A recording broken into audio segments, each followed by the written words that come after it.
All right, folks, we're ready for episode number 10 of the TWiP PRO Photo Critique. In this session, I'm sitting down with my good friend, Mr. Craig Colvin. We're going to dive through some of the latest submissions to the TWiP PRO Photo Critique channel. Stand by.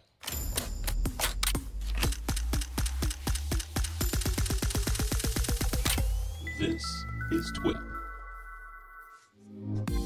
All right, so every week I feel like I say this, that there are more submissions this week than last week, and this week is no different. We got a ton of great submissions to walk through. To help me go through all these are my good friend, Mr. Craig Colvin, or is my good friend, Mr. Craig Colvin. Craig, what's going on, Hi. man? I'm excited to dive into these today. We got some great photos to critique today. Yeah, we do. We got some good stuff to go through. I want to dive right into it because there's 13 photos for us to dive into, and they all deserve equal treatment. So let's dive in. You ready to go? Sure. Yeah, let's get started. Right. So the first one is from member Howard. He's titled this one what does he title it? Best Friend Bat Boy. All right, let's see this one. Let's go right in here. All right, you have that up on the screen? You have it on your screen there? Yep, I got it. All right, here's Best Friend Bat Boy. What do you think of this? I really like this. I mean, it really tells a story, right? It's a great photojournalism type shot, right? Showing the dog getting the bat. I like the umpire caught in motion, right? His feet are off the ground, and he's, you can tell he's running up to the plate. Mm-hmm. It's a well captured image, just all around. Right, composition is nice. The crop is nice. Crop just about where everything should be. Made it kind of a little bit of a pano, and just well done. Yeah, no, I like this one as well. This one, I don't have very many thoughts on this because it's, it does the job that it's supposed to do. I mean, part of me would have said, hey, can you crop it closer? But there's no way to crop this closer. He's cropped it perfectly for the two humans in the scene, and that superior life form in the middle. He's that's the center of interest, right? So he's done a good job. I like it. This is a fun shot. We don't see many of these kinds of shots submitted to TWiP PRO, like, kind of photojournalistic type shots. So I'm looking forward to I hope we get some more. I've been enjoying them. Mm-hmm. Yeah, it's good. Isn't it cool? It is really cool to see other people's work in context, right? It's or as they submit things, just to get a feel for a contrast in the stuff that you do versus what other folks are doing, right? Right. And the photography is just so broad. There's so many different things that, it's fun seeing all these other genres, and and I can learn something from them as well. So yeah, absolutely. Yeah, I mean, it's an art. Photography is an art. There's no way you will ever know everything about photography, which is the fun of it. I love that part. All right, man, let's dive into this next image. The next one is called Biosphere, and it's from a new member, Andy S. Let's bring that up on the screen here. Okay, here's Biosphere. All right, so I really like the architecture in this. I meant to look up where the Biosphere 2 is. Mm-hmm. I don't know. There was a Biosphere down in Texas, but there's also one in Amsterdam or somewhere around there, so I don't know where this one is, but anyway, I love the geometric patterns on the windows. I love the composition on this. I love the muted tones, right? It's not oversaturated. Saturation's been dropped down a little bit. Mm-hmm. Yeah. And it's just really, really interesting to look at. Yeah. My one critique of it is he put a texture on the whole image, and I think that detracts from it. Yeah, it's a little distracting. I see it. The texture in the sky is what grabs my attention first. Mm-hmm. The texture in the sky. It's just a little too much there. Yeah. Yeah, Uh, I agree. I agree with you on that. That was my one criticism of this one as well, is that the texture.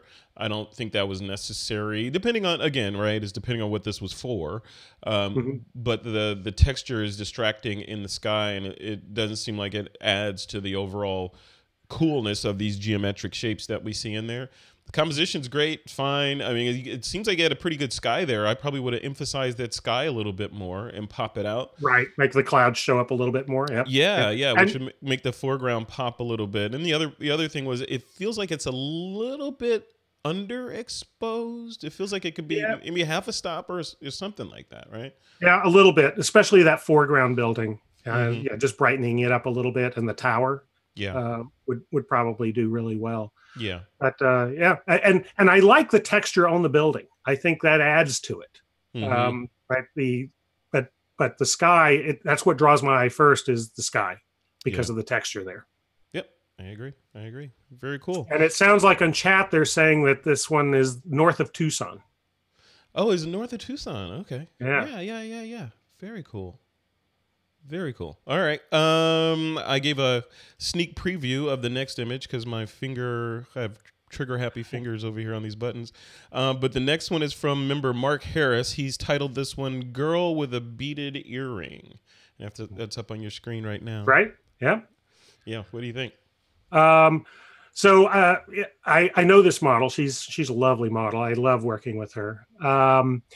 So I like the composition. My issue is with the skin texture. Mm-hmm. Because the light is coming in at such an oblique angle, acute angle. Mm-hmm. It's kind of grazing across the surface of her face. That causes all these little bumps and pimples, and too much texture on the skin for a female. Yeah. That often works really well for male subjects, but for female, you typically want to soften those a little. So this could definitely use some skin softening techniques Mm-hmm. Mm-hmm. to get rid of it, especially right above her eyebrow, on her forehead there. Right. Yeah. The way the lighting is, it's emphasizing all those bumps on her skin. And Do you think this was has shot? those. Do you think this was shot with one light, Craig? Yeah, there was one light on her, and there may have been a light in the background. In the back, on the back, well, yeah, the back right Yeah. there. Yeah. Right. It could just be that background may be lit just from spill from this light, but Yeah. it looks to me like there may be two. Yeah.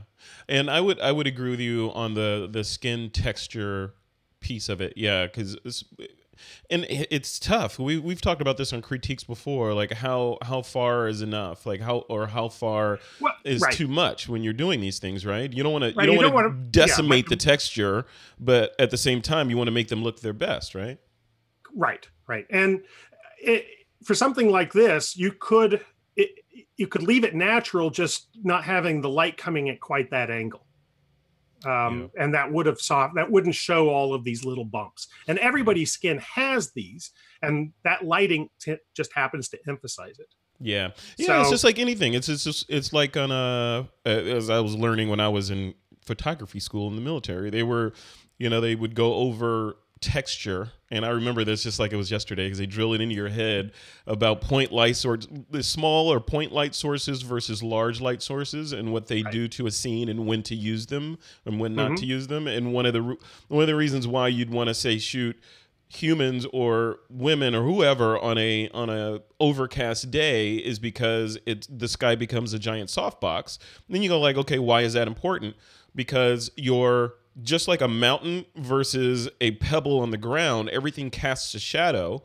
And with a small light source, the shadow has a crisp edge. The larger the light source relative to the indentation or the raised area, the larger the light source, the softer, or even in some cases non-existent, the shadow becomes. So in portraiture, a point light source on skin tends to emphasize all of the imperfections in the skin, just like a mountain or a valley, right? Right.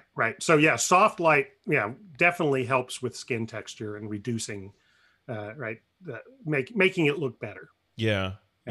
And you're a master at that. Like when you're doing your work, and we'll talk about retouching a little bit later, but when you're doing your work, where's your line between what you're going to retouch or how much you're going to retouch? Say you were, this woman with the beaded earring. Yep. What would you have done differently?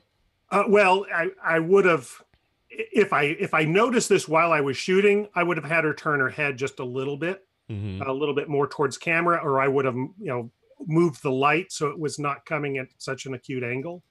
And that would have reduced that texture on her forehead. But if this was the image I had captured, I would still, I would retouch it. I would do skin softening. And I want to leave a little bit of texture. Yeah. But yeah. Right. No, absolutely. Or else they start looking Barbie doll, porcelain doll. plasticky. You don't want them to look that. So it's a fine line between removing the pimples and the bumps versus making the skin look unnatural because it's too smooth. So you tend to want to leave the pores, but not the bumps. Yeah, you don't want to. For me, I always say I don't want it to look like I was there, right? You don't want people to say, "Oh, what a great retouch job you did," right? then you failed. Yeah, and it's interesting. And also the other piece of this is we're talking about portraiture or creative interpretations of an image. If this was a photojournalistic type image, then you couldn't do you're that. not doing nothing to the image. What was there, and then you have to work with just the light to do it. Yeah, so, yeah. I had two more just little things on this. Her eyes, because she has such dark eyes, we lose the iris, and it looks like it's just all pupil. So I would probably brighten the iris just a little bit, just so you can get a little bit of differentiation on that. Yeah.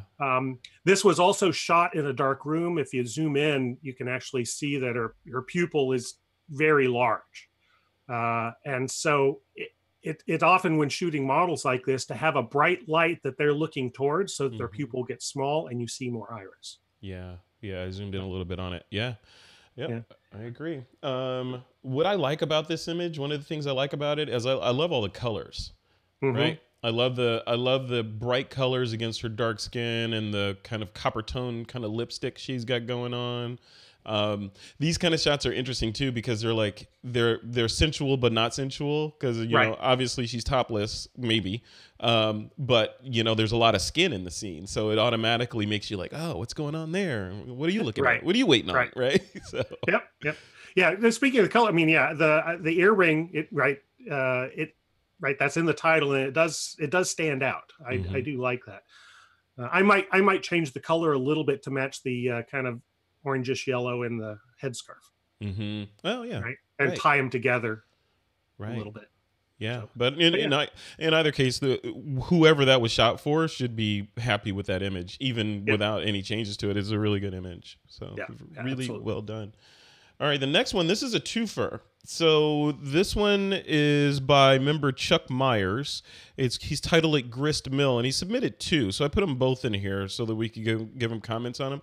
So the first one is his the original submission, and then the second one he went in and did some post-processing and made it a little bit more saturated. So let's start with the first one, and then we'll jump into the second one and see what you think of his changes. So I'm showing the first one now. Tell me what you think. Okay.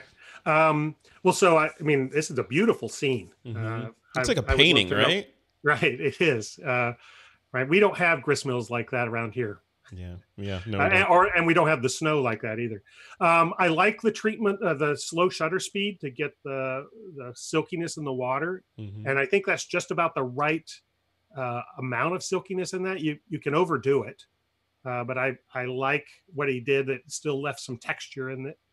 I like the girl in the lower left corner. I think she adds some perspective there, some scale to the whole thing. Yep, and a little bit of story as well, right? Right. And it looks like, zooming in on her, that she was standing still for the long exposure that he had to do to get the silky water. How long do you think that exposure was? Like 10 or 15 seconds? Oh, it wasn't that long. I don't think. I would guess on the order of probably 4 or 5. Yeah. Well, yeah, and with with lots of caveats in there, depending on if Yeah, you use it a could be. neutral Yeah, density filter. yeah. Was it dusk and you're losing light? You know, all that stuff. So yeah, I like it too. I like it for all the reasons you like it, and I even like it's like slightly desaturated. The colors aren't really popping out that much. It really feels like a painting. It's like a painting that my parents had in the living room, or my dad had in the living room when I was growing up. And there was this, it was a big painting like this, but it was some people riding on a horse, or like two horses with people on them running in front of a scene similar to this. And Right. I still remember it because I remember just staring at that painting for long periods of time, thinking about, okay, where are they going, and what is this about, and why are they on those horses, and why? Yeah, I used to. Right.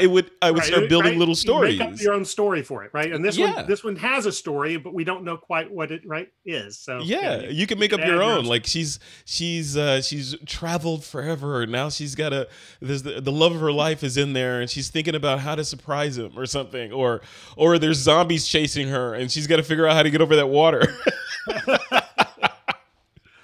No, yeah, she doesn't look like she's quite afraid of zombies, but maybe. Yeah, maybe not. Yeah, she might be well armed for the zombie So apocalypse. before you go to the other one, I do like that rock that's coming right off the red paddle wheel, and kind of looks like it's cantilevered, or it's. Oh yeah, the one that's sticking right up there. Right. Yeah. So I just want to notice that when we go to the other image. Okay, got it. Noted. All right, but overall, I like this. I like this image. I can see it. I like the crop. I like the exposure. I like the composition. I like the long. I like it. It's a great image. Yeah. All right, so moving on to his post-processing interpretation, or his post-processed interpretation. There we go. All right, what do you think of this one? Well, so I do like the crop is this whole image is shifted a little bit to the left. So he removed some of the part I didn't like about the other image was on the right hand side. There was a gap in the trees, and there was a rock back there in the background. And I didn't like that, and so I like that he cropped it this way. He also cropped it to added a little bit more on the left hand side, so we see where the tree is coming up out of the ground and the rock that's there. Yeah. So the crop overall I like. He did cut off the end of that cantilevered rock that I was mentioning, and I kind of like that little point there. But that's a small nit. And we lost our girl. Her girl fell in. We lost our girl, and I think that detracts a little from the story. The zombies got her. That's what happened. See, you were right. They dragged her off frame. No, So now but the big issue with it, or the big thing about this one that he did, was he did this tonal processing on it to really make the gristmill stand out, and it shows the textures on it very well, but I think it's a little bit overdone. Yeah. I agree with that one. Like, I'm flipping back and forth between the old one, or the original one, and this one. Right. Yeah, and I agree. And some people in the chat, I think Tim Ingle is in there, said he likes the first tone better. I agree.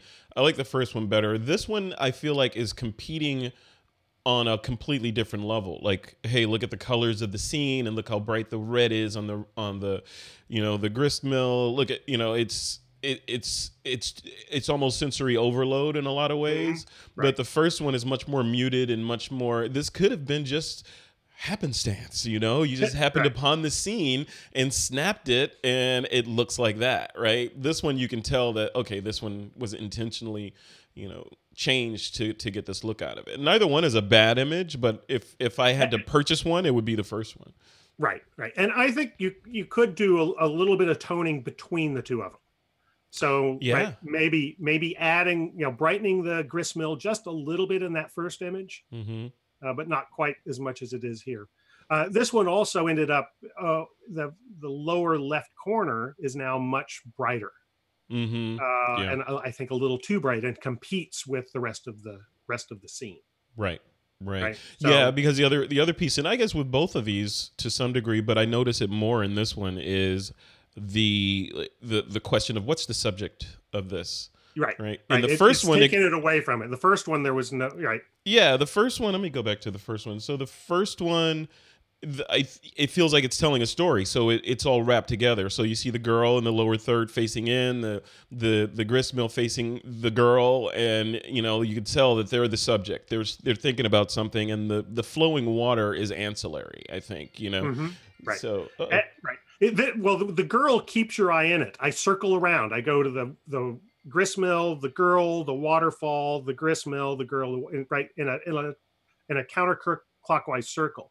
Yeah. With the other one, I bounce between the lower left corner where it's really bright to the grist mill. I go to the right where it's really bright, back, and I kind of miss the waterfall. You miss the waterfall. My eye kind of skips over that because of the brightness of the lower left corner. Yeah, and I'm switching back to preview or to the app now. My phone rang and it switched me out. This is live streaming, people. This is live streaming. All right, let me bring up that image again. Okay. All right, let me put it back on that one. So what were you saying again? So I've got the oversaturated or the saturated one up now. The second one. So my eye in this one jumps between the red of the paddle wheel and the lower left corner where it's really bright. And I tend to ping pong back and forth between those, and I skip over the waterfall as a result. Oh.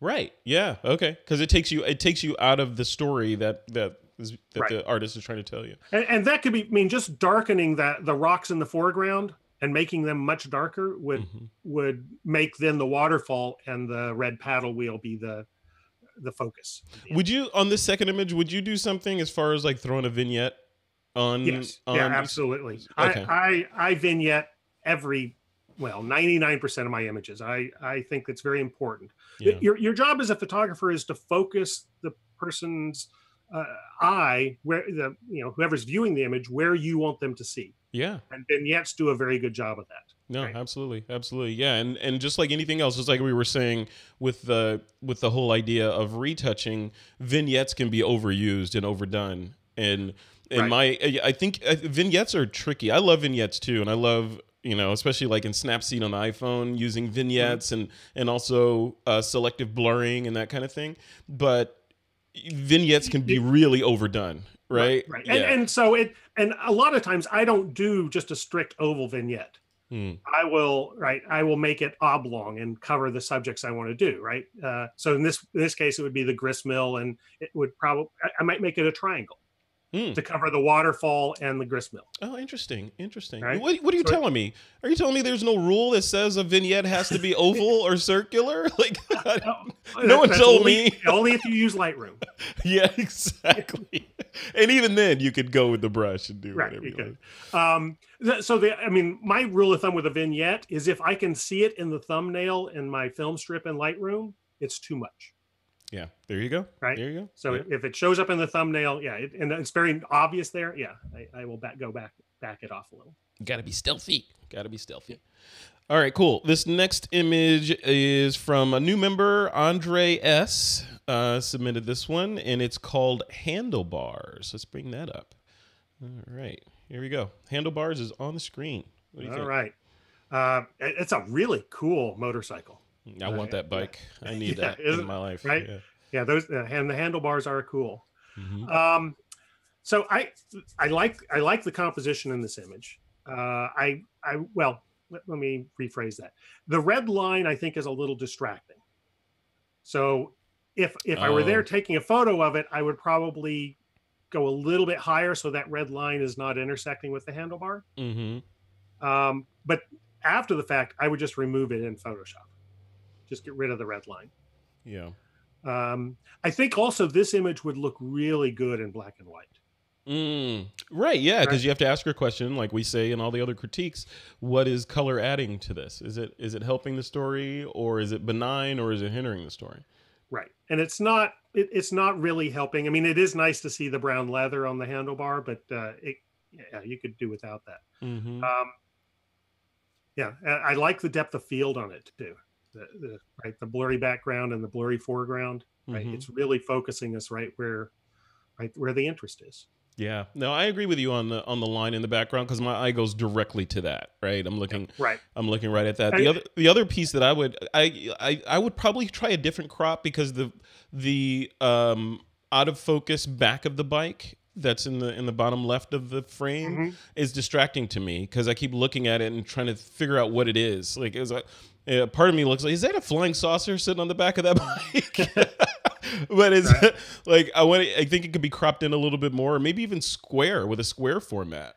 Right, but then you'd lose the, well, you're going to lose the mirror if you do that, or you're going to lose the fuel tank. Yeah, right. Or so I see why he cropped it this way, but yeah, I think you could lose the mirror and still make this a good, it'd still be handlebars. Yeah, it'd still be handlebars. Yeah, and it'd be yeah, it would make you think, like, what is that if you cropped it like right down the middle of that gas tank, and then maybe a little bit off the right-hand side, and then did your black and white processing, maybe make it a little more contrasty.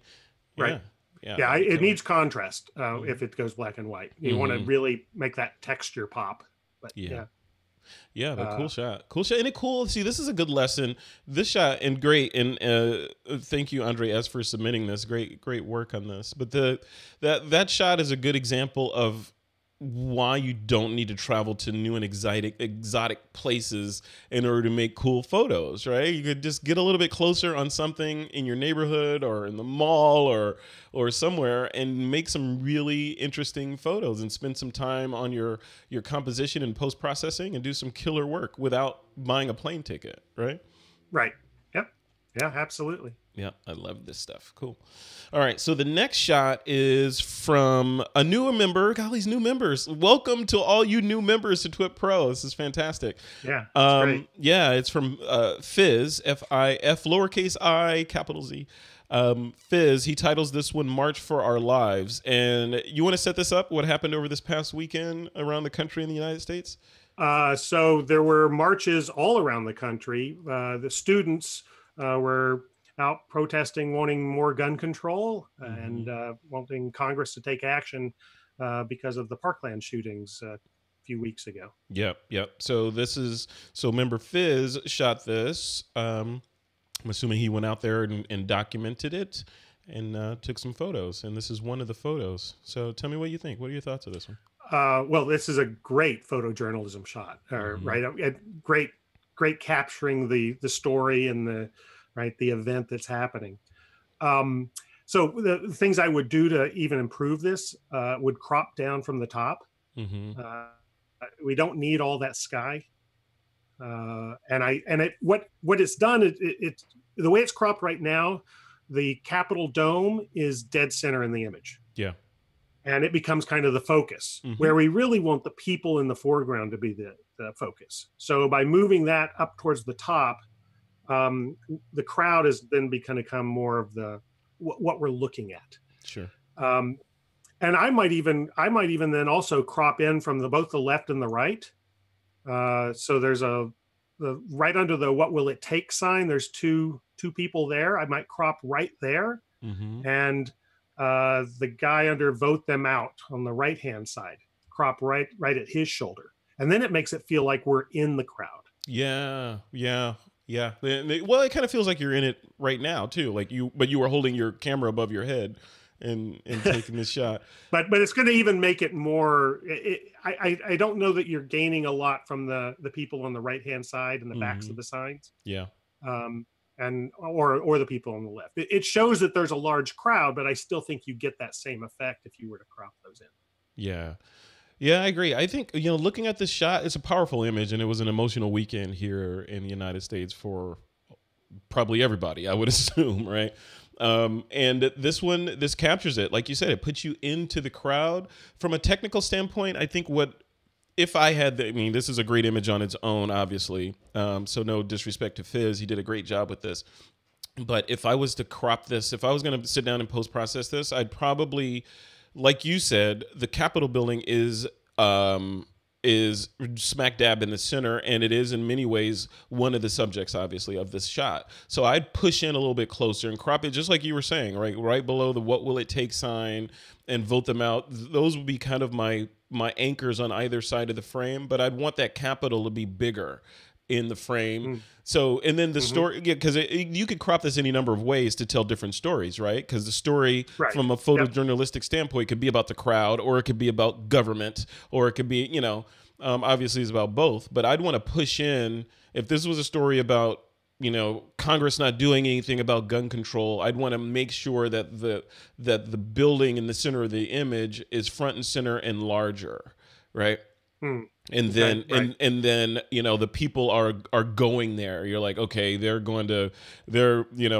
pitchforks and torches out. They're going to speak with their government representatives and look at these signs they got. They mean business, and then zoom in and show where they're going.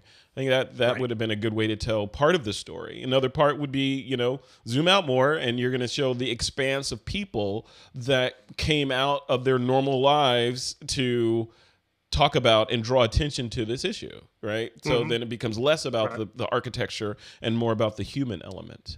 But in either case, great job. Yep. And I wanted to also point out, I think this is a great subject for black and white, Mm-hmm. right? If this was in color, our eyes would be bouncing all over the place between the various colors I'm sure people were wearing. Mm-hmm. Yeah, Right. you'd be like, hey, I got a jacket like that. That kind of thing. Right. Yeah. Right. Yeah, And the ordinary. you'd see the American flags more. Right. So Yeah. I think the choice of black and white was really good. Yeah, no, yeah. The black and white makes this a timeless image because for me, the black and white, when I first looked at this image, I had to double take and think like, okay, when was this taken? This could have been the Civil Rights March or the Women's March or anything, right? But because black and white takes it out of the period. When you let the color be in there, you're like, oh, okay, this is kind of a 2000 kind of fashion color palette, right? Right. Well, if you take out that no NRA sign, this could have been, decades old. It could have been, yeah. The Capitol building doesn't change that much. Right? So cool, yeah. Good shots, right? These are some good shots being submitted. Yeah, very good. People are doing a fantastic job with this stuff. All right, this next shot is from member Kyle Nishioka. Thanks, Kyle, for submitting this one. He calls this one Mermaid Jennifer, and it's up on your screen now. All right, what do you think of Mermaid Jennifer? Well, so lovely mermaid. I wonder if she would do any underwater shooting with it. You're like, can I get a contact or a Model Mayhem number? Yeah. So pretty girl. This is a nice. The pose I like on this one. Mm-hmm. This was shot with a hard light. And I think it might have been a little bit better with a softer light. We're getting some really hard shadows across her face, and it's also causing her. It looks like it was a bright light. I think she's squinting just a little bit, mm-hmm. Yeah, and it's hiding her eyes. And normally, when you have a portrait of a person, right, the eyes are where we're drawn to. The eyes have it. Yep. So I would still, with what it is here, I would actually enlarge the eyes a little bit. Mm. Just slightly. You mean in Photoshop? You would actually go in Photoshop. Oh, I would enlarge them, 4% maybe, not much, and I would also brighten, as I said on the other images, brighten the irises. Yeah. Right. If you can see a distinction between the iris and pupil, that's a good lighting. And this one you can't really see that. Mm-hmm. Mm-hmm. Yeah. Good comments. Yeah. So looking at this one. I agree with what you're saying on everything, and I don't know if I would go as far as to, and this is why you shoot what you shoot, right? But I wouldn't mess with the eyes because I probably would mess them up if I tried to. And again, you don't want to leave tracks in your retouching and know your limitations. But looking at this compositionally, there's a lot of questions that pop up. So I'm thinking, okay, what's going on here? Maybe this photo needs to be in context of something else. Is it just a portrait of her in a series of other portraits that were sort of ocean mermaid themed? Or, was this something else? So I'm looking for like a subject. The technical qualities of this image are dead on, right? I think, like you said, probably could have used softer light or something, but that's subjective. Yeah, I'm wondering where we're going with this image. Is this part of a series? Was this a portfolio shot? Maybe Kyle, you can sound off in TWiP PRO and let us know what the overall objective for the image was. But the pose is great. I love the pose. I love, the hand on the hip, and all that stuff. That is really cool. But I'd want to see something more. I think if I was to be overly critical, I'd want to see something more in here, like maybe a more dramatic lighting maybe I'm used to your stuff, right? I want to see some more, Well, more dramatic lighting. Maybe lose the background more because her colors are competing. All the colors and patterns in the foreground are competing in some ways with all the colors on the background, and I don't need to see the background, right? right. So I was going to comment that the patterns on the background near her head are a little distracting. Right. I like them down low, near her forearm. Yeah. I kind of like that, but the my eye keeps jumping to the background because of the pattern there. So I might either subdue that a little bit or eliminate it. Yeah. And if this was available, I can't tell if this was available light or studio. And maybe I can't tell. But if it was studio and you had the ability to throw a little fill in there, I think the fill, having a little bit more light under her chin there, to get rid of that deep dark shadow, because it's kind of detaching her head from her body, to get rid of that, and then also have a little bit more light on the right side of her body there.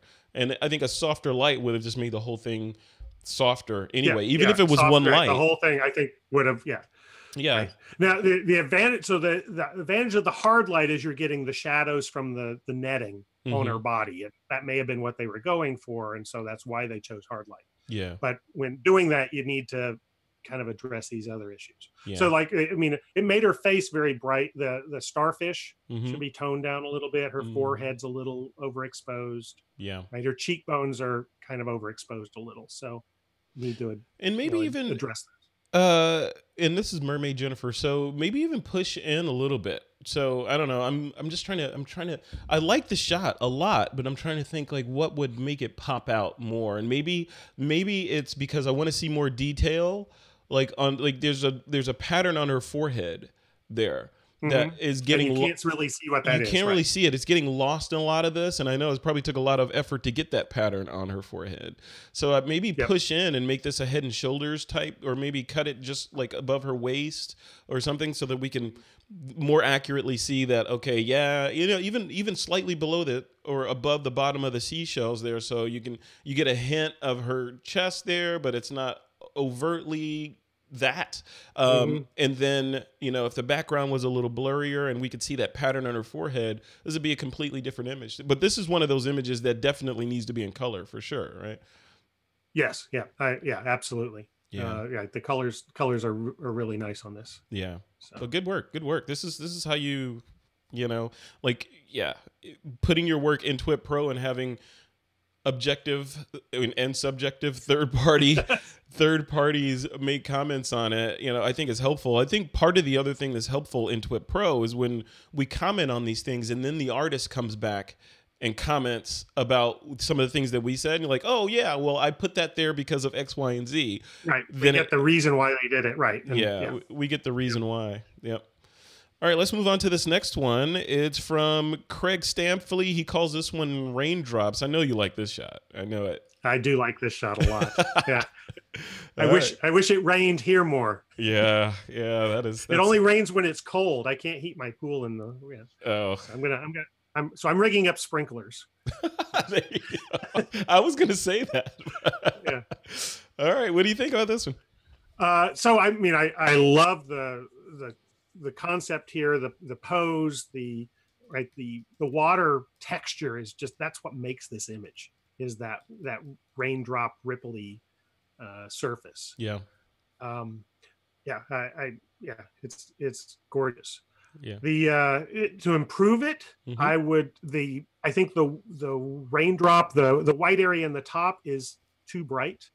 It's competing with her. Compared to her, she's darker, so that's where your eye goes first. Yeah. So I would probably brighten her and make them closer in tonal range so that they aren't competing with each other. And then I would probably remove the wall of the pool on the right off of her right elbow. Yeah. That line there, either soften the line or just remove the whole wall there. Yeah. I agree with you. Otherwise, I guess it's a great image. Yeah, that's the only thing I would do. I would remove that, whatever that blockade, the wall of the pool on the left side of the image as we view it. Yeah, absolutely. I would remove that and so that my eye doesn't go to that void over there. Also in the top right, there's a dark area as well, which I think is just natural because of the way the sun or the light source was hitting the water there. So it's probably just naturally dark there. But that corner and the bottom right corner seem a little bit too dark for me. If you bring them out just a little bit, that would be fantastic. But yeah, I mean, overall, great image. I love the pose. This is like a classic image, right? This is, I think this might be in the same. This isn't that mermaid. Like Kyle Nishioka started a mermaid theme. This is a mermaid, right? Yeah, exactly. Yeah, I love it. Yeah, this is cool stuff. Yeah, so great work. Well, have you ever shot anything like that, Craig? I know you do a lot of underwater work. Have you shot anything similar? Nothing where the surface is so ripply. Right, I'm always trying to go for reflections on the surface, so I want it as smooth as possible, and have never even thought about doing something with it this, where I'm purposely messing it up. Yeah, you're like, rain is always a hindrance. It's not a creative tool, right? Right. Well, I do like that. I have the giant softbox in the sky when it rains. Yeah, right? There you go. Yeah, I love the soft lighting during a storm. Yeah, no, I agree. Yeah. If you look at when we were learning about this when I was in the Air Force, we were learning about soft light and light sources and specular diffuse and all that stuff. One of the exercises was, on an overcast day, look underneath the cars and look how soft the shadows are underneath the cars, and I do that to this day. I still do that. It's like, it's an overcast day. I'm looking under cars to see how much of the shadow. Why are you looking under my car? Exactly. Don't worry about it. I just put something under there for you. Don't worry. No, but cool stuff here. All right, this next image is, let's see. This is from Tim Engel, another TWiP Pro member, Tim Engel. He titles this one Tyler. All right, tell me what you think of this one. This is a fantastic portrait. Yeah. Right. Everything is handled just right in this. I like, his eyes are sharp and focused. There's we have a differentiation between the pupil and the iris, really intense gaze. The pose is excellent. Really, really strong pose and portrait. I also like the depth of field on this one, right? Where his arm's a little blurred, his back shoulder is a little blurred. Yeah. I like that a lot too. The only thing that I would change on this, I would crop down from the top a little bit. We don't need all that head space above his head, right? And I'd bring it probably just above his hair. And then the other thing, the chain he has around his neck is distracting too. Oh, I just noticed that. Yeah. On both sides. It's in focus on the left side and on his left side, and out of focus on the right side. So I would probably remove that. Yeah. I'm zooming in on it. It's this is definitely a Tim Engel shot for sure. Yeah. But yeah, I didn't know what that was when I first looked at the image, and I did have to zoom in to figure out it was the out of focus chain, but my eye kept going there because it just didn't look right. Yeah. I agree with you on the headroom, absolutely, and overall, I like this. This is an interesting post-processing technique, right? And it's kind of low contrast on purpose. Things are blending together. It's almost painterly, old masters-y style. But yeah, on the crop, I would probably lose a little bit off the top, just like you said. Lighting wise, I don't have much to add. He was going for this dramatic lighting look with the light off to the I think the lighting is just spot on. Yeah, I have nothing we have enough definition between his black shirt and the background that we can still make out, right? He isn't blending into the background. That was handled very, very well. Yeah.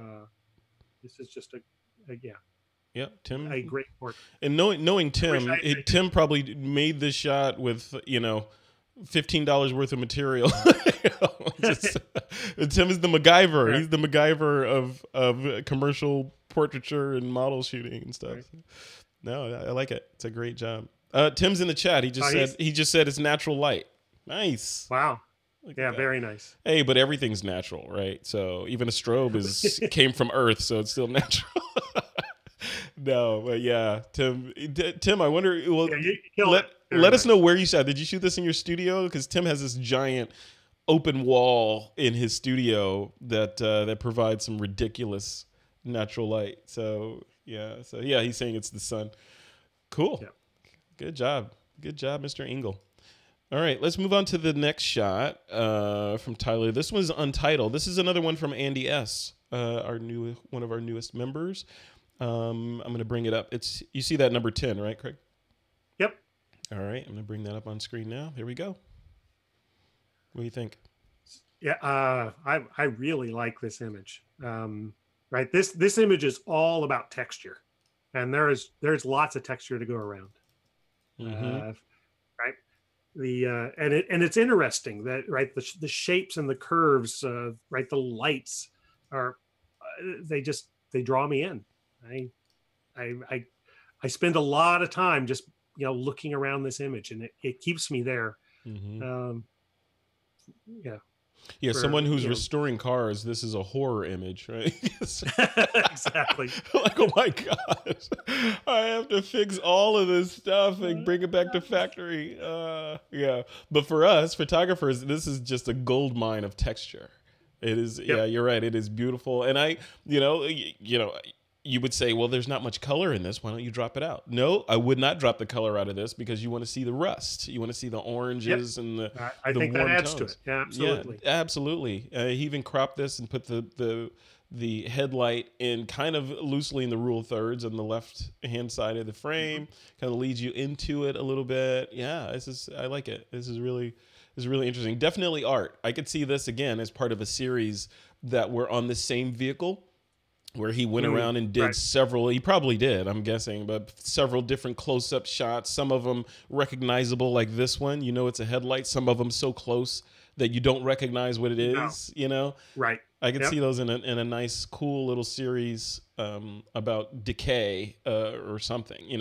Even from a photojournalistic standpoint, it could be about the decay of the old school automotive industry giving way to self-driving electric cars or something. Right. So we were talking about walking around the car. I mean, if I see 4 or 5 images, I would take just in this scene. Yeah, of this from car, this right? one, just harvesting this one image. Yeah. Right. Just close-ups of all sorts of different interesting items on it. Yeah. So very cool. Good job, Andy. So the only thing I might change on this is the reflection on the ring around the headlight on the left-hand side of it. Yeah. Right. I might tone that down a little bit or just so it doesn't draw you in to try to figure out what's reflecting in it. Right. Yeah, being what's reflected there. Yeah. Okay. Yeah. It looks kind of like a Teletubby. There's a little face there. That's a Warship test right there. I did not see a Teletubby in that reflection. What are you talking about? That is an alien. Come on, that's not a Teletubby. All right, well, it could be an alien. Well, Teletubbies were aliens. They were. So, they were. Yeah. Well, I'm not gonna get into that. Teletubbies and aliens on this week's TWiP. All right. Okay, let's move on to the next one. This one, and thanks Andy for the image. That was great. Okay, so the next one is from Mark Domke, and he titles this one Waikola Sunset. Waikola. How do you pronounce that? It's a Hawaiian name. Waikola Sunset. And you nailed it there. Yeah. Yeah, that. Good spelling. Good spelling. That I need to spend more time in Hawaii to, get the pronunciations down. All right, what do you think? Lovely sunset. I mean, right. The colors in this image are great. The silhouettes are great. I like all the people in the foreground there. Mm-hmm. It's just beautiful. I want to be there. Yeah, I want to be one of those people sitting there watching that. Yeah, this one is. Yeah, go ahead. So I was going to say, he did the number one thing you have to do when shooting a sunset like this in Hawaii is having the horizon straight. Mm-hmm. When I initially looked at it, I thought it wasn't, but it's because the land is not even. Yeah, or the lens bowed it a little bit. Yeah. Right, but the water line is. yeah, the colors in this are really nice. Yeah. Yeah, the only thing that I want to see is more of this. Like Mm. I feel like this shot is it's a great shot for every reason that you just said, but I want it wider. I want to feel like it's, you know, because my your eye point of view would have, you know, you would probably have maybe a third more on either side and make, you know, it'd been Yep. more panoramic. Maybe that wasn't possible. Maybe there was a building off to the left or the right or something. But I just want to see Well, more that's of this. interesting because I was about to say my one thing I would do with this is I would see less of it. Well, yeah. Well, see, there you go. Here we are with Right. our subjectivity again, Yeah. right? You would crop it. Right. You just got three or four palm trees in the middle with the sun, right? Well, I would actually. So the black, the massive palm trees in the upper left, Mm-hmm. right, is big black blob. I Mm. would crop those out, and I would just crop low. I would crop down. We know they're palm trees. We Mm-hmm. have a few smaller ones, but the trunks of those trees on the left hand side are just incredible, right? Yeah. A great silhouette. Yeah. No, no, So you're I right. would crop down the black, crop it so that there's no, the black on the top is almost all gone. And then I would even crop up from the bottom a little bit and make this a pano. Okay. Okay. Yeah. Get rid of some of that water. I don't know. I kind of like the water. I like the orange reflections of the sky in that water. It kind of puts me there. Like I feel Yeah, like I'm standing there. I'm standing on the deck of my, you know, my bungalow, looking at the people over there, trying to make the decision if I want to stay in or go out and hang and barbecue. You know. right. And that, yeah, the cropping from the bottom's kind of a nit. I mean, the water is, the colors are nice there, but I think you could get rid of a little bit of it. Now, if it was smoother there and reflections, I Mm-hmm. would leave all of it. Right. Yeah, Right. but maybe a third of the way up on the water, Huh. so Great. not a whole lot, Yeah. because you have a little bit of the reflections of the trees on the left hand side. Yeah. No, I agree. Doesn't this shot make you want to go grab a pina colada? I have one right now. In preparation for this image review, got a pina Right. colada. No, yeah. Thanks, Mark Domke, for that shot. That was fantastic. Really nice. Yeah. All right. So the next shot here is from another one from Craig Stampley. Completely out of my expectations of a Stampley shot. He's titled this one "Winner Winner Chicken Dinner." All right. So let's bring that up. Look at that. There you go. Yep. So, doing a panning shot of a car racing by you like this and this close is just really hard to do. And he did an excellent job of capturing the driver is in focus and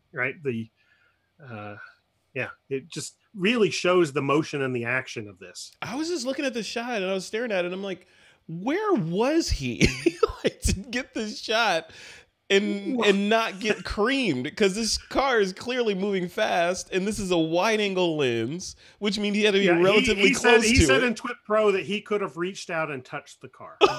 Oh, dude. Yeah, I don't know that I would have been standing here to take that photo. No, I would have had a 400 millimeter lens being way back. Yeah, way back with a beverage. But you wouldn't have far gotten away. this perspective. No, you wouldn't have. Which makes this much more interesting, right? Like putting yourself in the scene like this definitely makes it more interesting.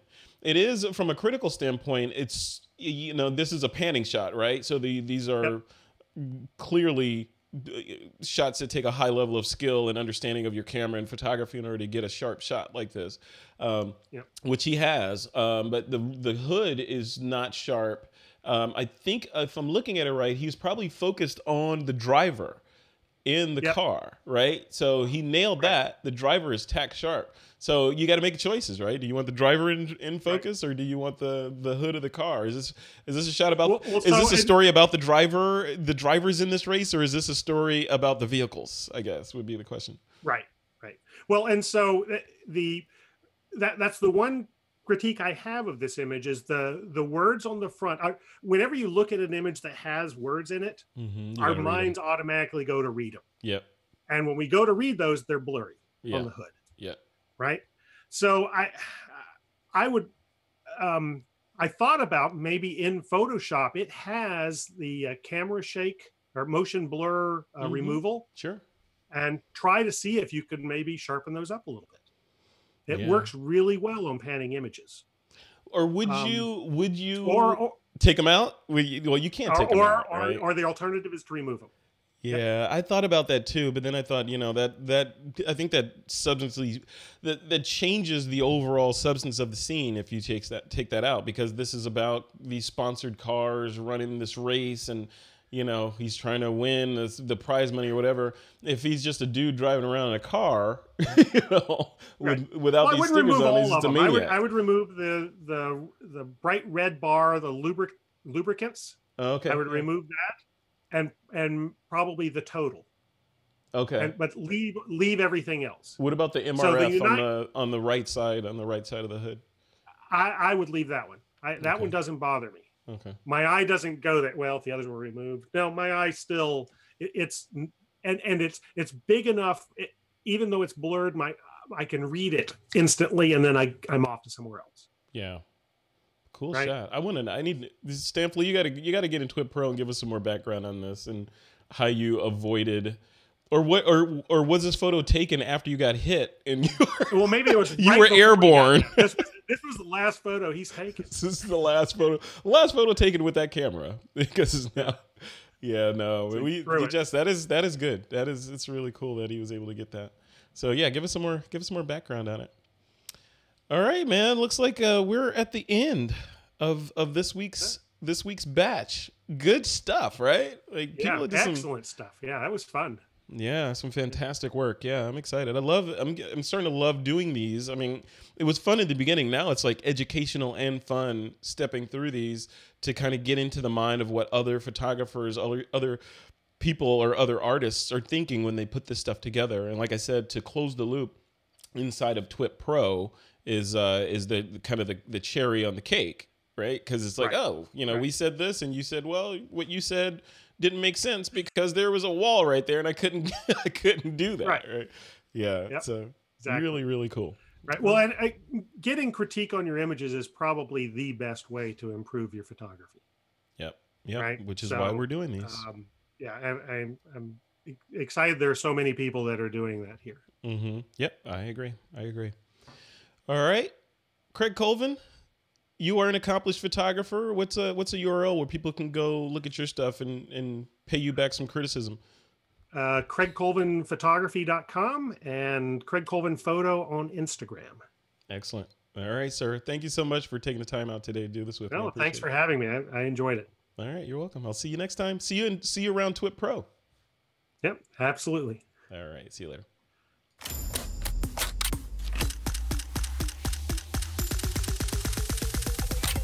This is TWiP.